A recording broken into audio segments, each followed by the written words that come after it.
Story of the rescued papaya. This papaya plant germinated from thrown away seeds. It grew from beneath the granite boulder seen in the left upper corner of the inset picture.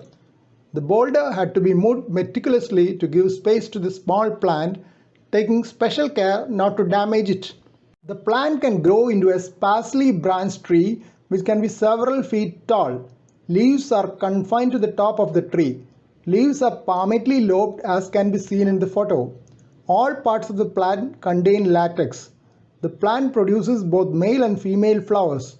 Flowers are born in the leaf axils. Female flowers develop into fruits later. Now the papaya plant has grown to be taller than the granite boulder from underneath which it had started growing a month back. The number of lobes on each leaf has increased. To begin with, it was only 3, while now it is 5. Serrations on each leaf has also increased as the plant is growing. Still another month later, the stem has become thicker and sturdier. Flower buds have started appearing at the axils. Look like male flowers, though they are quite small for me to identify accurately. Here is a close-up of the buds. The tip of the plant has been broken off and new leaves seem to be originating from the axils. Let us see how many branches develop well. Usually, papaya tree is known to have very few branches if any.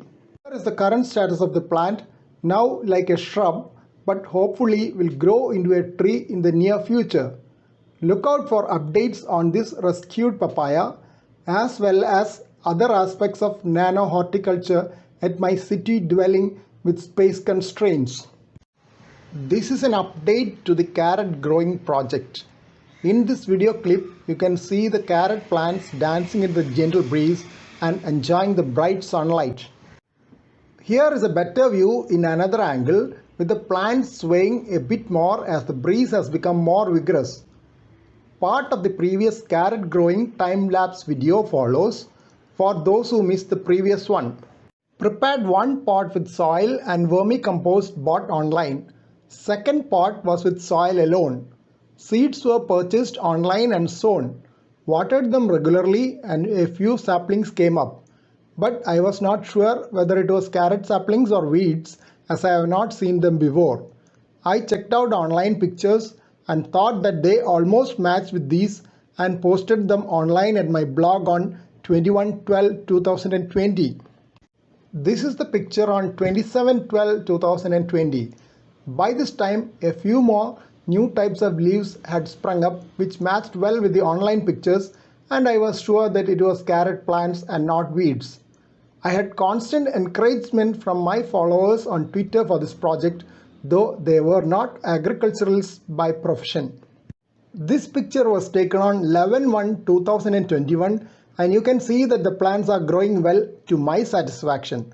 But I will not be able to tell you whether the time span of growth is as expected, as I do not have a past experience of growing carrot plants.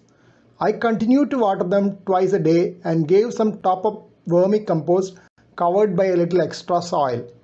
I had pulled out a few plants which were not growing well but replanted them in other pots. This is one of the pots with good growth as on 29/1/2021. This is another pot with fewer number of plants but with good growth. Two of the plants which I had replanted are here. The growth is less but still growing. Another pot with a replanted plant has lesser growth. I am still waiting to see whether these carrot plants will grow up to maturity and what will be the produce. Look out for an update later as carrots are supposed to take 60 to 80 days to grow well. This video is a continuation of the carrot growing project. I read somewhere that carrot plants will flower only in the second year. Here is my carrot plant flowering within 4 months. You can see several ants moving around the flowers, hopefully acting as pollinators. This is an update to the carrot growing project. Small carrot is developing below the soil. As you can see, part of the soil over the carrot root has been removed in one plant to check for the development of the carrot. I was quite happy to see a small carrot developing. The okra growth story continues. Of the 2 okra fruits seen here, one is almost ready for harvest. The other one has to wait. A few buds are also seen. Here is another fruit ready for harvest. It is slightly more mature than the previous one. Let us see how they taste on cooking. Finally, we have decided to harvest them, and here they are. A couple of nice looking okra fruits. Previously posted okra growth story follows for those who missed it earlier. It is an okra growth time-lapse video taking you through various stages of growth. Please subscribe to this channel for future updates. Click on the subscribe button. Press the bell icon after that for all updates. The okra growth story. This is how it started as a tiny sapling with just 2 leaves 1 week after sowing the seeds. It had sprouted in just 3 days after planting. The image on the right side with 4 leaves was captured 12 days after the first one. Okra is better known as lady's finger. It is a good source of vitamin A and C. Like other vegetables, it has plenty of fiber content. Cholesterol and sodium content are given as 0, while potassium, magnesium and calcium content are fair. There is hardly any fat content. Okra plants are growing further in this picture taken another fortnight later.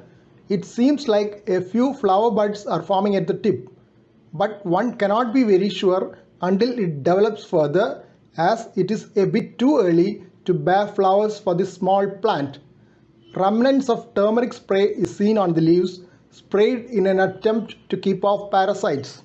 Like my pea and carrot plants, okra also received an initial supply of vermicompost bought online.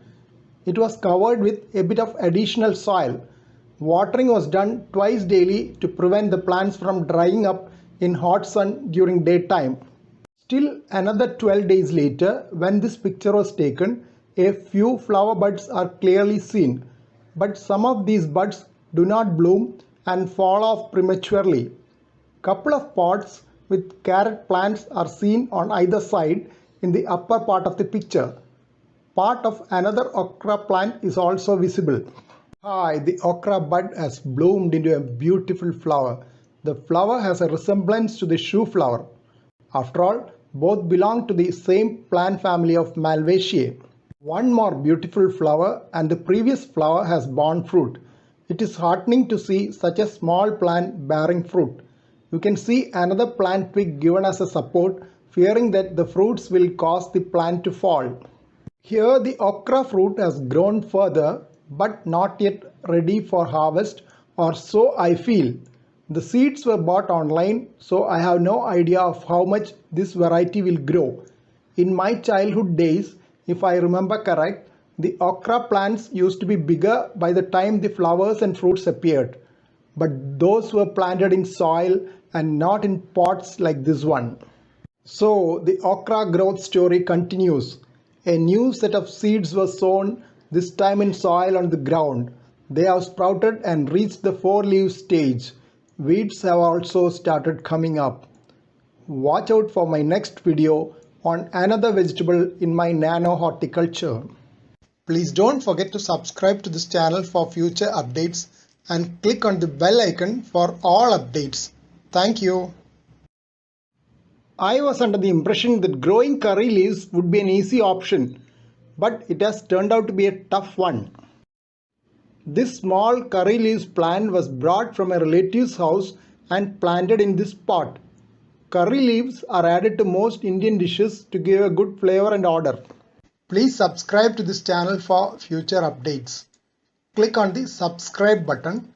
Press the bell icon after that for all updates.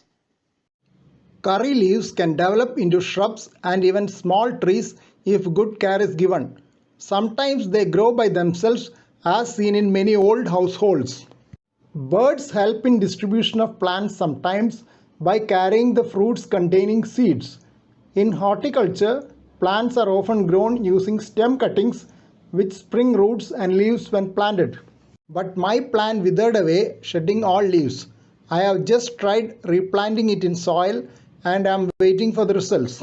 Another plant brought from the same place was planted in soil right from the beginning. This plant also shed all its leaves and remained so for some time, but it has sprouted fresh leaves, and this is the current picture. Tried buying a few plants from the local nursery grown in grow bags. This is one of them seen in a background of other garden plants. In a few days, caterpillars started eating the leaves. I had to remove them and shifted the plant to this location. After some time, almost all leaves got damaged due to some infestation. Tried spraying dilute turmeric suspension but did not seem to work. I pruned off all the leaves and kept the plants bare. Fortunately, new leaves sprang up in all the plants. Soon they developed flower buds as seen in this picture. Remnants of turmeric suspension is also seen on the leaves. The buds bloomed into nice white flowers as seen here. The inflorescence was removed as per a relative's advice, who had mentioned that the plants will stop producing new leaves otherwise. We also started harvesting the leaves when needed. We did not want to leave them to any new set of caterpillars or infestations. Look out for my new videos on my urban nano horticulture. Please don't forget to subscribe to this channel for future updates and click on the bell icon for all updates. Thank you. This is the story of a ridge gourd plant and illustrating positive geotropism. Ridge gourd seedling with 2 cotyledons just a couple of days old. Ridge gourd is grown for its unripe fruits, which is used as a vegetable. It is a tasty vegetable. Please subscribe to this channel for future updates. Click on the subscribe button. Press the bell icon after that for all updates. Mature fruits have plenty of fibers and can be used as a natural cleaning sponge in the kitchen. It was also used as a body scrub for bath. This is after processing to remove everything except the network of xylem fibers. If the fruit is allowed to remain on the vine after maturing, the outer covering falls off. The seeds inside can be shaken off and you get an excellent natural scrub or sponge. The ridge gourd sapling is now growing further. 2 more leaves have opened up and another is on the way. Interestingly, this is the only seed which germinated of the 5 which were planted. The ridge gourd vine is now climbing upon a twine using its tendrils. 4 tomato plants are seen in the top right part of the picture as well. A ridge gourd showing typical positive geotropism. It is not growing along the twine kept for its tendrils to hold. The plant grows up every day and I have to reroot it to grow along the twine. Usually plant shoots have positive geotropism and roots have negative geotropism. Look out for my next video on my urban nano horticulture. Please don't forget to subscribe to this channel for future updates and click on the bell icon for all updates. Thank you.